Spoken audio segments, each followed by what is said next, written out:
शिंदे गटात गेलेले आमदार आणि खासदार फसले आहेत, त्याचा परिणाम येणाऱ्या काळात पाहायला मिळेल. राजन साळवी. रत्नागिरी सिंधुदुर्ग लोकसभा मतदारसंघातून महायुतीला उमेदवार मिळत नाही आहे ही दुर्दैवाची गोष्ट. कोकणच्या जनतेचा विश्वास हा उद्धव बाळासाहेब ठाकरे यांच्या पाठीशी आहे. कोकण हा आमचा बालेकिल्ला. खासदार विनायक राऊत हे विजयचे हॅट्रिक साधतील. शिंदे गट आणि भाजप यांच्यामध्ये रत्नागिरी सिंधुदुर्ग लोकसभा मतदारसंघामध्ये एकमत होत नाही आहे. राजापूर मतदारसंघातून मी 65,000चे मताधिक्य विनायक राऊत यांना देणार. केंद्रीय मंत्री नारायण राणे यांची आज सभा आहे, पण सभेमध्ये ते लोकांना काय सांगणार? उमेदवार मी आहे की कोण आहे? नारायण राणे यांनी सभा कितीही घेऊ दे, कोकणच्या जनतेचा विश्वास हा पक्षप्रमुख उद्धव ठाकरे यांच्यावरच आहे. राजकीय संन्यासाची अनेक विधानं रामदास कदम यांनी यापूर्वी केली आहेत. या निवडणुकीच्या अनुषंगाने त्यांना एक स्वप्न पडले असावे. रामदास कदम यांच्याकडे पेपर आधीच फुटला होता, म्हणून त्यांनी आधी श्रीकांत शिंदे यांना उमेदवारी मिळण्याचे जाहीर केले. शिंदे गटात गेलेले आमदार आणि खासदार हे फसले आहेत, त्याचा परिणाम येणाऱ्या लोकसभा आणि विधानसभेमध्ये पाहायला मिळेल. किरण सामंत यांच्या उमेदवारीला माझ्याकडून शुभेच्छा. सिंधुदुर्ग लोकसभा मतदारसंघामध्ये उमेदवार मिळत नाही. उमेदवारीचा खेळ अजून चालूच आहे शिंदे गटामध्ये आणि भाजपमध्ये.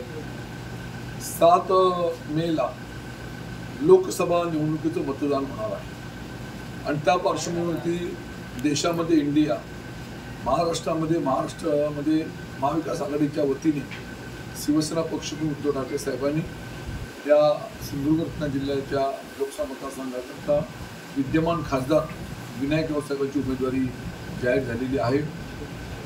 प्रचाराला टप्प्याटप्प्यामध्ये संपर्काच्या माध्यमातून सुरुवात झालेली आहे. भविष्यातल्या कालखंडामध्ये हा प्रचार असा वाढत जाणार आहे.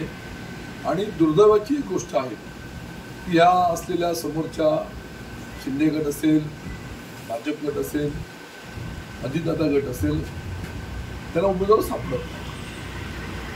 आणि याचा अर्थ असा आहे की हे अपशकुनाला सुरुवात झालेली आहे. निश्चितपणे ही कोकणची जनता यांचा विश्वास वंदनीय शिवसेना प्रमुख बाळासाहेब ठाकरे आणि शिवसेना पक्षप्रमुखांवरती आहे. हा संपूर्ण बालेकिल्ला आहे आणि या बालेकिल्ल्यामध्ये आत्तापर्यंत इथल्या जनतेने, मतदारांनी एकदा ना दोनदा खासदार विनायकला निवडून दिलेला आहे. पुन्हा एकदा तिसऱ्यांदा निवडून देऊन हॅट्रिक साधणार हा मला विश्वास आहे. तर आज तुमच्या बालेकिल्ल्यामध्ये नारायण राणे यांचा झंझावाती दौरा होतो आहे. पहिल्यांदाच या ठिकाणी अजून उमेदवारी जाहीर व्हायची आहे, पण सभांचा धडाका या ठिकाणी नारायण राणे लावताना पाहायला मिळते. खरं म्हणजे या मतदारसंघामध्ये उमेदवारी जाहीर व्हायला पाहिजे होती, परंतु दुर्दैवाने शिंदे गट की भाजप गट यांच्यामध्ये एकमत होत नाही. आणि म्हणून नारायण राणे राज्याचे माजी मुख्यमंत्री होते, विद्यमान खासदार, विद्यमान मंत्री आहेत आणि म्हणून त्यांनी येणं, त्यांच्या सभा घेणं, परंतु सभेमध्ये ते काय सांगणार लोकांना? उमेदवार मी आहे, उमेदवार कोण आहे? उमेदवारची घोषणा न होता सुद्धा सभा त्यांनी आज घेतलेला आहे. पण सभा किती घेऊ दे, या कोकणवासियांचा विश्वास शिवसेना उद्धव बाळासाहेब ठाकरे या पक्षावरती निश्चितपणे आहे. रामदास कदम काल असं म्हणाले होते की जर श्रीकांत शिंदेला उमेदवारी जाहीर झाली नाही तर मी राजकीय संध्यात घेईन, आणि आज त्यांची या ठिकाणी उमेदवारी जाहीर झालेली पाहायला मिळते.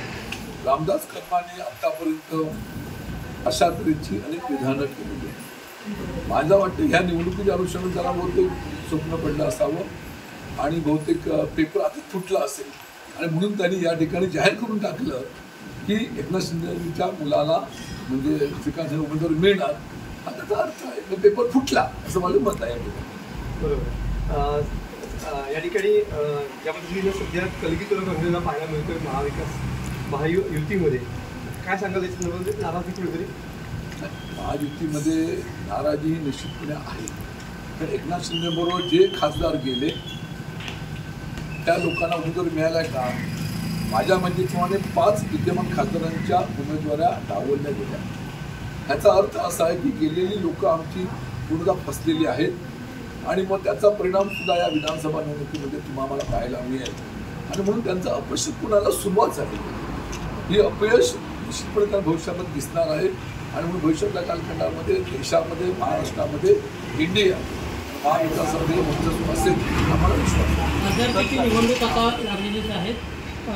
एकमेव तुम्ही असे आमदार आहात की ते तुम्ही रत्नागिरी सिंधुदुर्ग या लोकसभा मतदारसंघामध्ये विनायक राऊत यांच्या मागणे आहात. काय एकंदरीत कितीचं मताधिक्य द्याल, काय सांगाल एकूण? खरं म्हणजे ह्या लोकसभा मतदारसंघामध्ये माझी सहकारी वैद्य नाईक हे सिंधुदुर्ग जिल्ह्यामध्ये आहेत, रत्नागिरी जिल्ह्यामध्ये ह्या मतदारसंघामध्ये मी या ठिकाणी आहे आणि दोन्ही ठिकाणी 2 जिल्ह्यामध्ये असे जबरदस्त मताधिक्य देणारे उमेदवार आहेत. माझ्या मतेप्रमाणे जवळजवळ 60 ते 65% मताधिक्य माझ्या मतदारसंघामध्ये मी देईन, हा मला विश्वास आहे. तर एकीकडे रात्रीच सांगितलं जातं की मी उमेदवारी मागे घेतोय म्हणून, शिंदेचा त्रास होतोय म्हणून, आणि दुसऱ्या दिवशी मला शक्तीदर्शन केलं जातं. काय सांगाल? आता रत्नागिरी विधानसभा मतदारसंघामधले सर्वांचे तुमचे आवडते नेते किरण सामंत निश्चितपणे निवडणुकीला इच्छुक आहेत आणि त्यांच्या बंधूंनी इथे विश्वास व्यक्त केलेला आहे की या निवडणुकीमध्ये शिंदे गटाला उमेदवारी मिळणार आणि निश्चितपणे शुभेच्छा.